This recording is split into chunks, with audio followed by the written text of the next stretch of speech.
मुझे बनारस में संत रविदास जी की जन्मस्थली पर जाने का कई बार सौभाग्य मिला है और अब आज मैं यहां आप सबके सानिध्य में हूं। मैं आज सागर की इस धरती से संत शिरोमणि पूज्य रविदास जी के चरणों में नमन करता हूं, उन्हें प्रणाम करता हूं। भाइयों और बहनों, संत रविदास स्मारक एवं संग्रहालय में भव्यता भी होगी और दिव्यता भी होगी। ये दिव्यता रविदास जी की उन शिक्षाओं से आएगी जिन्हें आज इस स्मारक की नींव में जोड़ा गया है, गढ़ा गया है। समरसता की भावना से ओतप्रोत 20,000 से ज्यादा गांवों की, 300 से ज्यादा नदियों की मिट्टी आज इस स्मारक का हिस्सा बनी है। एक मुट्ठी मिट्टी के साथ साथ एमपी के लाखों परिवारों ने समरसता भोज के लिए एक एक मुट्ठी अनाज भी भेजा है। इसके लिए जो 5 समरसता यात्राएं चल रही थी, आज उनका भी सागर की धरती पर समागम हुआ है। और मैं मानता हूं कि ये समरसता यात्राएं यहां खत्म नहीं हुई हैं, बल्कि यहां से सामाजिक समरसता के एक नए युग की शुरुआत हुई है। प्रेरणा और प्रगति जब एक साथ जुड़ते हैं तो एक नए युग की नींव पड़ती है। आज हमारा देश, हमारा एमपी इसी ताकत के साथ आगे बढ़ रहा है। इसी क्रम में आज यहां कोटा बीना सेक्शन पर रेल मार्ग के दोहरीकरण का भी लोकार्पण हुआ है। नेशनल हाईवे पर 2 महत्वपूर्ण मार्गों का शिलान्यास भी किया गया है। विकास के ये काम सागर और आसपास के लोगों को बेहतर सुविधा देंगे। इसके लिए मैं यहां के सभी भाई बहनों को बहुत बहुत शुभकामनाएं देता हूं। अमृत काल में हमारी जिम्मेदारी है कि हम अपनी विरासत को भी आगे बढ़ाएं और अतीत से सबक भी लें। एक राष्ट्र के रूप में हमने हजारों वर्षों की यात्रा की है। इतने लंबे कालखंड में समाज में कुछ बुराइयां आना भी स्वाभाविक है। ये भारतीय समाज की ही शक्ति है कि इन बुराइयों को दूर करने वाला समय समय पर कोई महापुरुष, कोई संत, कोई औलिया इसी समाज से निकलता रहा है। आज आजादी के अमृत काल में हम देश को गरीबी और भूख से मुक्त करने के लिए प्रयास कर रहे हैं। आपने देखा है, कोरोना की इतनी बड़ी महामारी आई, पूरी दुनिया की व्यवस्थाएं चरमरा गई, ठप पड़ गई। भारत के गरीब तबके के लिए, दलित आदिवासी के लिए हर कोई आशंका जता रहा था। कहा जा रहा था कि 100 साल बाद इतनी बड़ी आपदा आई है, समाज का ये तबका कैसे रह पाएगा। लेकिन तब मैंने ये तय किया कि चाहे जो हो जाए, मैं मेरे गरीब भाई बहन को खाली पेट सोने नहीं दूंगा।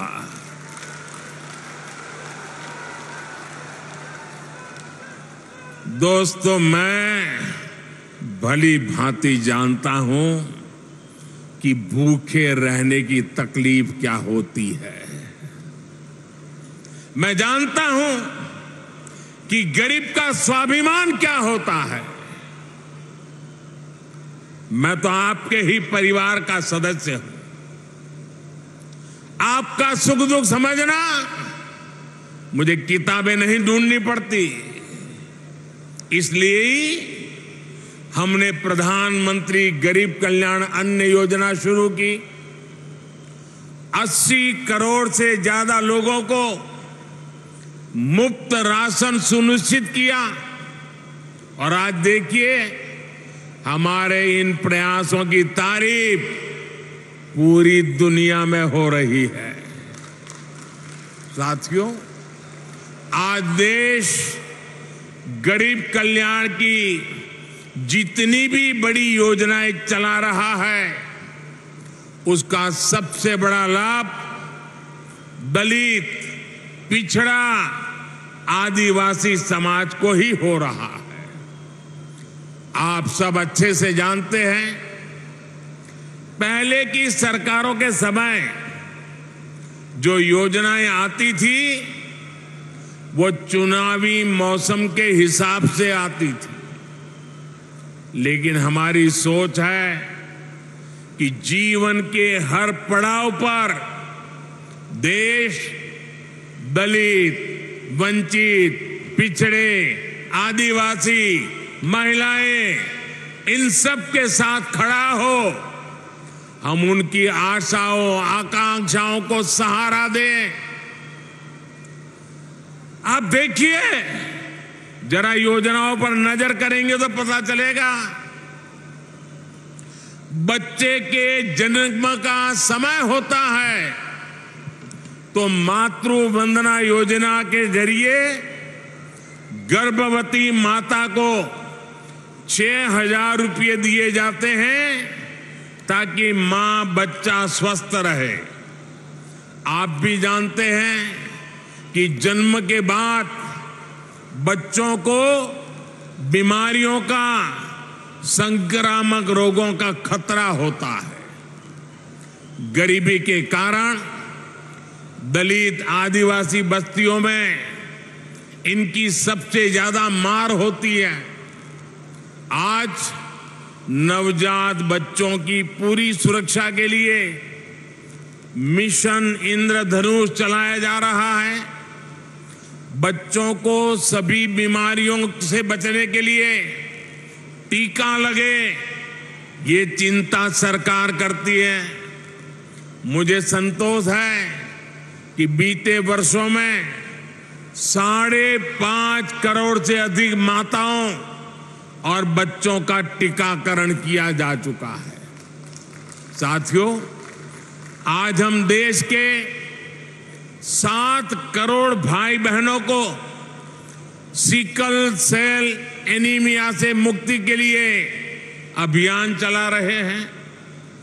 देश को 2025 तक टीबी मुक्त बनाने के लिए काम हो रहा है।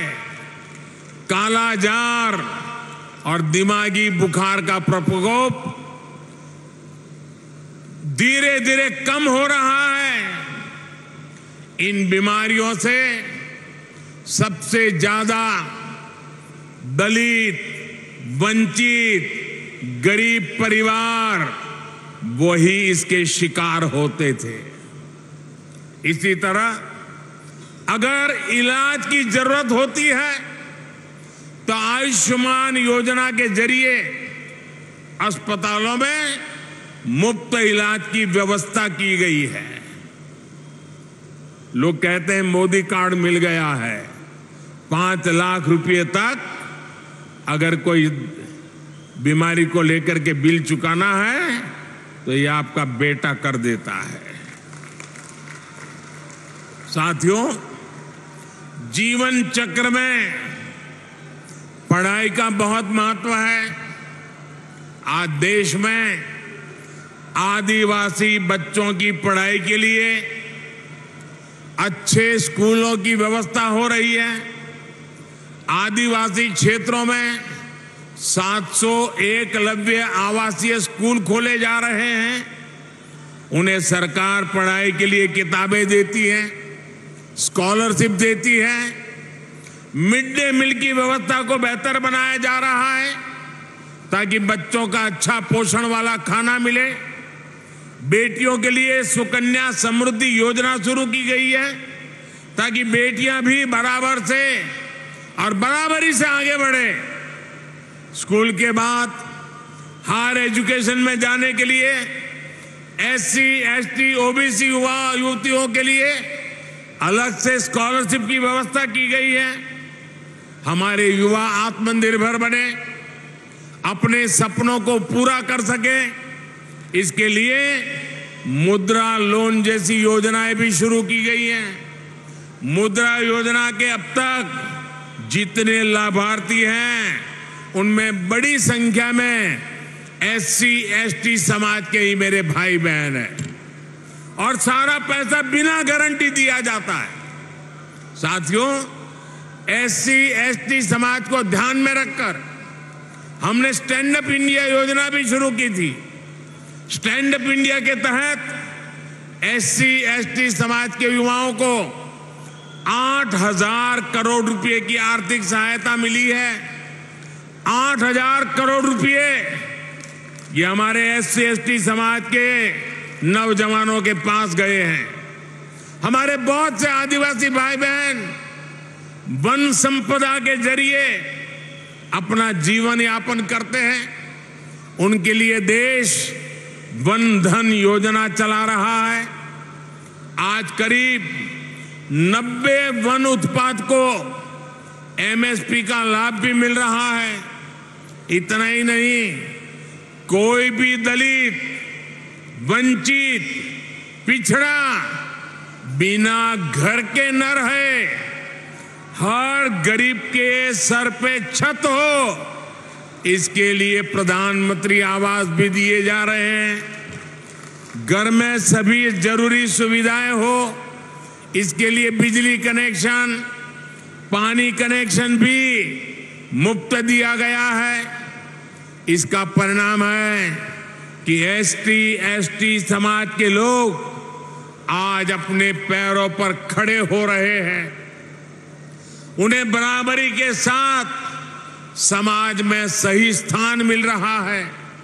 साथियों, सागर एक ऐसा जिला है जिसके नाम में तो सागर है ही, इसकी एक पहचान 400 एकड़ की लाखा बंजारा झील से भी होती है। इस धरती से लाखा बंजारा जैसे वीर का नाम जुड़ा है।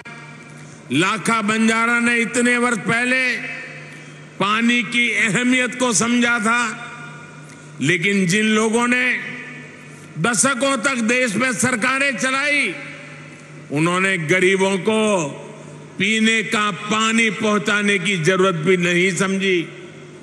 ये काम भी जल जीवन मिशन के जरिए हमारी सरकार जोरों पर कर रही है। आज दलित बस्तियों में, पिछड़े इलाकों में, आदिवासी क्षेत्रों में पाइप से पानी पहुंच रहा है। ऐसे ही लाखा बंजारा की परंपरा को आगे बढ़ाते हुए हर जिले में 75 अमृत सरोवर भी बनाए जा रहे हैं। ये सरोवर आजादी की भावना का प्रतीक बनेंगे, सामाजिक समरसता का केंद्र बनेंगे। साथियों, आज देश का दलित हो, वंचित हो, पिछड़ा हो, आदिवासी हो, हमारी सरकार उन्हें उचित सम्मान दे रही है, नए अवसर दे रही है।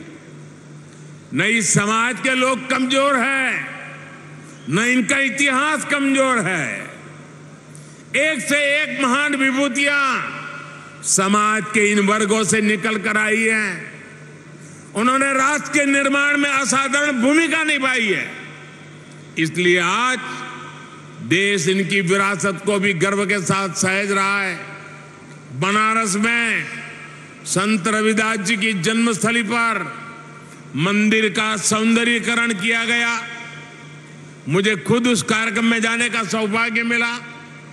यहां भोपाल के गोविंदपुरा में जो ग्लोबल स्किल पार्क बन रहा है, उसका नाम भी संत रविदास के नाम पर रखा गया है।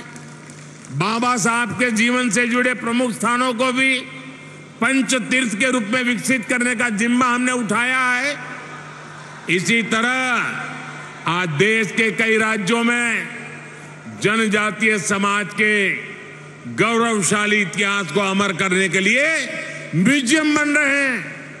भगवान बिरसा मुंडा के जन्मदिन को देश ने जनजातीय गौरव दिवस के रूप में मनाने की परंपरा शुरू की है। मध्य प्रदेश में भी हबीबगंज रेलवे स्टेशन का नाम गौंड समाज की रानी कमलापति के नाम पर रखा गया है। पाताल पानी स्टेशन का नाम टंटिया मामा के नाम पर किया है। आज पहली बार देश में दलित, पिछड़ा और आदिवासी परंपरा को वो सम्मान मिल रहा है जिसके ये समाज के लोग हकदार थे। हमें सबका साथ, सबका विकास, सबका विश्वास और सबका प्रयास के इसी संकल्प को लेकर आगे बढ़ना है। मुझे भरोसा है देश की इस यात्रा में संत रविदास की शिक्षाएं हम सब देशवासियों को एकजुट करती रहेगी। हम साथ मिलकर बिना रुके भारत को विकसित राष्ट्र बनाएंगे। इसी भावना के साथ आप सभी को बहुत बहुत धन्यवाद, बहुत बहुत शुभकामनाएं। धन्यवाद। बहुत बहुत धन्यवाद माननीय प्रधानमंत्री जी। आपके संबोधन ने हमारे समृद्ध इतिहास का संज्ञान लेते हुए न केवल हमारी समृद्ध सांस्कृतिक विरासत को संरक्षित करने के महत्व को रेखांकित किया, बल्कि हमारे विविध समाज में एकता, समावेशिता को भी बढ़ावा देने की आवश्यकता पर जोर दिया। देवी सज्जनों, एक बार हाथ ऊपर कर माननीय प्रधानमंत्री जी का तालियों के साथ पुनः आभार व्यक्त करते हैं। बहुत बहुत धन्यवाद माननीय प्रधानमंत्री जी, आपके मार्गदर्शन के लिए, आपके संदेश के लिए।